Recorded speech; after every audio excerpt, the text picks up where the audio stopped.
Est-ce que le pire jeu de Xbox n'est pas en train de faire son retour? Eh ben oui, si vous connaissez pas le pire jeu, il s'agit de Crossfire X, qui a fini par être une énorme déception lorsqu'il est arrivé sur Xbox plus tôt cette année, obtenant des critiques horribles et devenant le pire jeu Xbox Metacritic de 2022. Même si vous regardez au niveau des critiques sur le Microsoft Store, les avis sont mitigés, hein. Donc il y en a qui vont donner 5 étoiles et il y en a qui vont donner 1 étoile. Au tout début, quand le jeu était sorti, c'était quasi impossible de jouer parce que l'adaptabilité avec la manette était mal faite. Il y avait peu de maps et le jeu n'était pas vraiment optimisé. Ceci dit, pour les habitués, je pense que je vous avais dit que j'allais retélécharger le jeu il y a quelques semaines. Je suis retourné et franchement, belle surprise. Ils l'ont nettement amélioré, ça n'a rien à voir. Il y a de nouveaux modes, il y a de nouvelles maps. Au niveau de la sensibilité et de l'adaptabilité avec la manette, ça a été réglé. Certes, ce n'est pas encore parfait, mais ils sont travaillés. En tout cas, le studio Smilegate n'a pas laissé tomber le jeu. Et il y a eu pas mal de commentaires positifs sur Reddit, donc comme quoi les gens sont en train de retourner. Jusqu'à présent, quand vous partez, il y a pas mal de gens sur le jeu. Franchement, si vous aimez les jeux comme CSGO, parce que c'est un jeu qui est dispo uniquement sur console et exclusif à la Xbox, n'hésitez pas à refaire un tour sur le jeu. Moi, je l'ai retéléchargé, j'ai essayé, il y a même un stand de tir pour voir la dispersion des balles et tout. Franchement, rien à voir avec le jeu qu'on avait au début. Malheureusement pour eux, je pense que le jeu n'est pas prêt et ils l'ont lancé. Du coup, ce n'était pas du tout ouf et il y avait pas mal de notes négatives. Même au cours du mois de septembre, il y a eu une mise à jour qui est arrivée et elle a ajouté de nouvelles fonctionnalités, notamment la carte sur le thème Halloween. Il y a la villa qui est hantée, deathmatch, des améliorations de gameplay, des corrections de bugs et plus encore.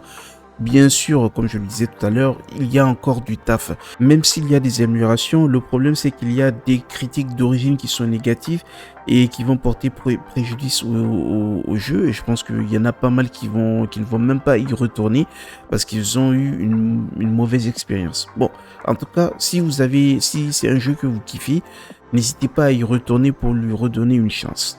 On continue l'actualité avec Halo Infinite. Ces temps-ci, il y a pas mal de rumeurs sur la licence Halo.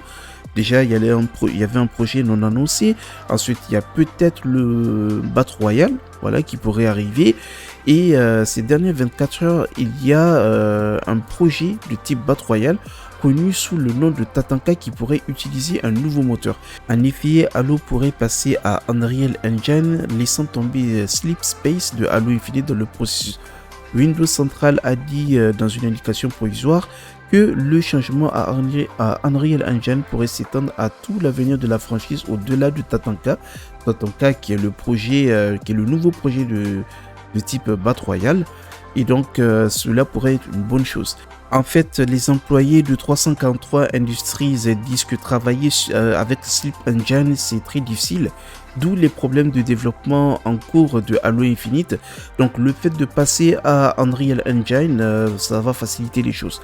En tout cas, pour le moment, ce n'est que des rumeurs, hein. Voilà, il n'y a rien d'officiel.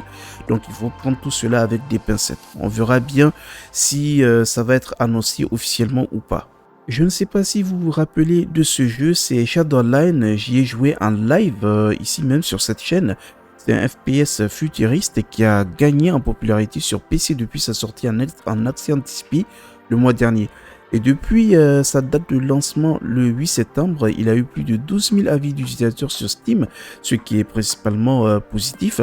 Et donc c'est une bonne nouvelle que le jeu soit confirmé sur Xbox. Pour le moment, comme vous pouvez le voir au niveau de l'image, le développeur ukrainien vise une date de lancement de la PS5 en février 2023. Concernant la Xbox, ils n'ont juste pas encore de date de sortie précise, mais il y a des plans qui sont prévus. Voilà, donc ça a été confirmé que le jeu va arriver sur Xbox. Quoi qu'il en soit, en tout cas, n'hésitez pas à vous abonner sur cette chaîne, comme ça, dès qu'il y aura une date, vous serez au courant.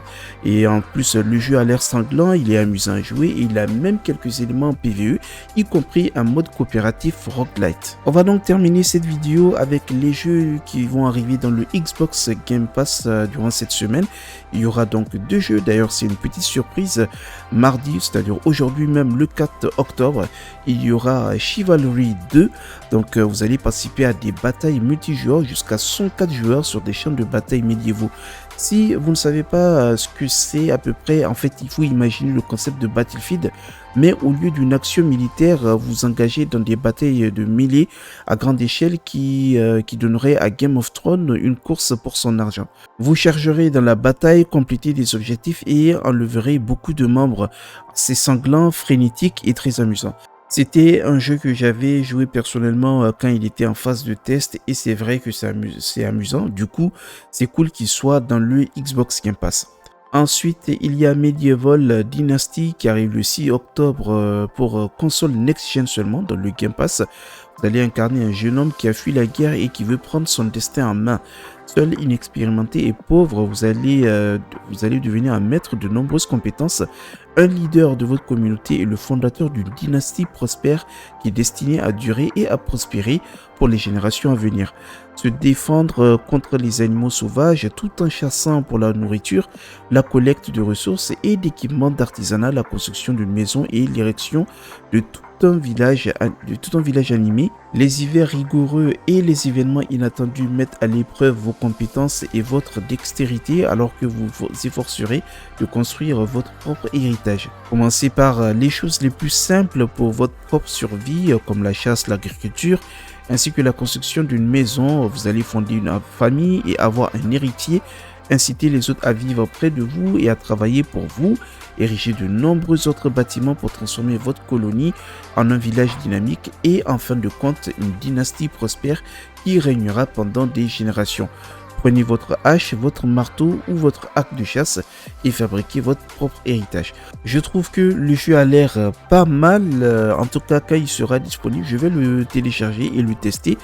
Du coup, dites-moi vous ce que vous en pensez de ces 2 jeux qui seront dispo dans le Game Pass durant cette semaine. Voilà les amis, on est arrivé à la fin de cette vidéo, j'espère qu'elle vous a plu. On n'oublie pas de le petit pouce bleu, de partager la chaîne, de vous abonner, c'est très important. Et puis nous, on se dit à la prochaine. Salut, salut!